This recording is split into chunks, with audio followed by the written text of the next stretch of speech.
మన తెలుగు ఇండస్ట్రీ రామారావు త్వరత అంటే రామారావు గారితో మొదలైంది ఆ డిసిప్లిను, ఆ డెడికేషను, ఆర్టిస్ట్కి ఒక మర్యాద అన్నది. సో దాన్ని ఇలా ముందుకు తీసుకెళ్తున్నందుకు మేమంతా ఆయన వారసులుగా చెప్పుకున్నందుకు, వారసులు అంటే కేవలం ఆయన గురించి చెప్పుకోవడం కాదు, ఆయన చేసిన సినిమాల గురించి చెప్పుకోవడం కాదు, లేకపోతే ఆయన నడిచిన దారుల గురించి చెప్పుకోవడం కాదు, మనం వాటిని అనుసరిస్తున్నామా లేదా, అనుకరించడం కాదు, అనుసరిస్తున్నామా లేదా అన్నది ముఖ్యం. సో అటువంటిది ఆయన వారసులుగా అందరం తెలుగు చలనచిత్ర రంగం ఇలా ముందుకు దూసుకుపోతున్నందుకు చెప్పాను ఇందాక, మన భారతదేశ చలనచిత్ర రంగంలోనే ఇవాళ మనం మొదటి స్థానంలో ఉన్నాం, తెలుగు చలనచిత్ర పరిశ్రమ అనేది. సో ఇటువంటి ఇంకా మంచి మంచి సినిమాలు రావాలి. ఎందుకంటే ఆర్టిస్టులు ఎన్నో కోణాలు ఉంటాయి, ఇప్పుడు నాకు చేయాలని ఉంటాయి ఎన్నో పాత్రలు.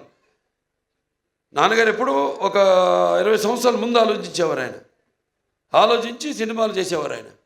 అప్పుడు ఆడకపోవచ్చు ఆ సినిమాలు, కానీ ఇవాళ అవి బంగారు గుడ్లు పెట్టే బాతు, కనక వర్షం కురిపించే సినిమాలు అవన్నీ.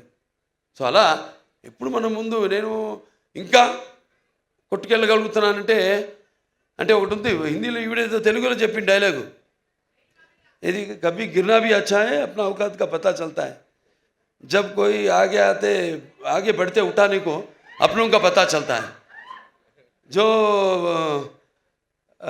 जिसे गुस्सा होता है वो अच्छे होते हैं और जो झूठ बोलते हैं उसको हमेशा हंसते हुए देखा है.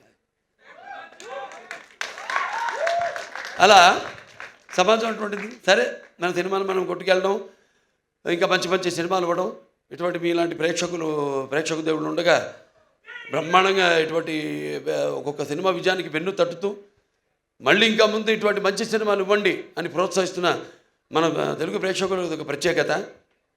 ఇవాళ ఆ ప్రత్యేకత తెలుగు ప్రేక్షకులే కాదు, యావత్ భారతదేశమే తల వంచింది మన చలనచిత్ర పరిశ్రమకు, మనం ఇచ్చే సినిమాలకి, మనం ఇచ్చే సందేశాలకి. సో మరొకసారి ఈ యొక్క హారర్ మార్ట్స్ నిర్మాతలు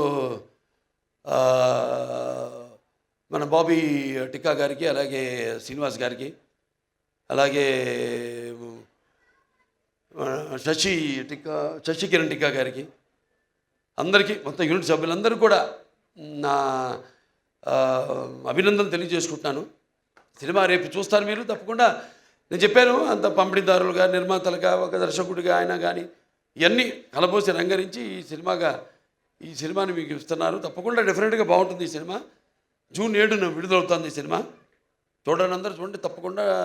అండ్ మా కాజల్ ఉంది సినిమాలో, కాజల్ అగ్రవాల్. సో ఆ డెడికేషన్ అన్నీ మొత్తం అసలు అంటే ముందు వచ్చే తరానికి ఒక ఆదర్శం. సో అందరూ కూడా తప్పకుండా భగవంత్ కేసరి సినిమాలో ఏ కాజల్నైతే, అగ్రవాల్ గారిని అయితే మీరు చూశారో, ఇప్పుడు దీంట్లో మనం చూస్తున్నది టోటల్గా అసలు ఆవిడేనా అన్నట్టుగా ఉంది. సో డెఫినెట్గా ఇవన్నీ యాడ్ అయ్యి ప్లస్ అయ్యి అన్నీ అందరూ మొత్తం ఆ సాంకేతిక నిపుణులు అందరూ కూడా వాళ్ళ పనితనం కనిపిస్తుంది అక్కడ.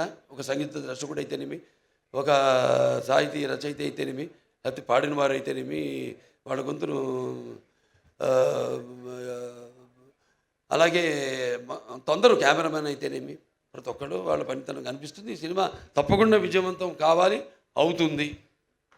సో మరొకసారి నన్ను ఈ సినిమాకి ట్రైలర్ రిలీజ్కి ముఖ్య అతిథిగా రామినీల్ లవపూడి గారితో పాటు కలిపి పిలిచినందుకు నా కృతజ్ఞతలు తెలియజేసుకుంటున్నాను. ముఖ్యంగా అందరికీ, నా అభిమానులకి, కాజల్ అగర్వాల్ గారి అభిమానులకి అందరికీ, పాత్రికేయులకి అందరికీ కూడా నా కృతజ్ఞతలు తెలియజేసుకుంటూ నేను సెలవు తీసుకుంటున్నాను.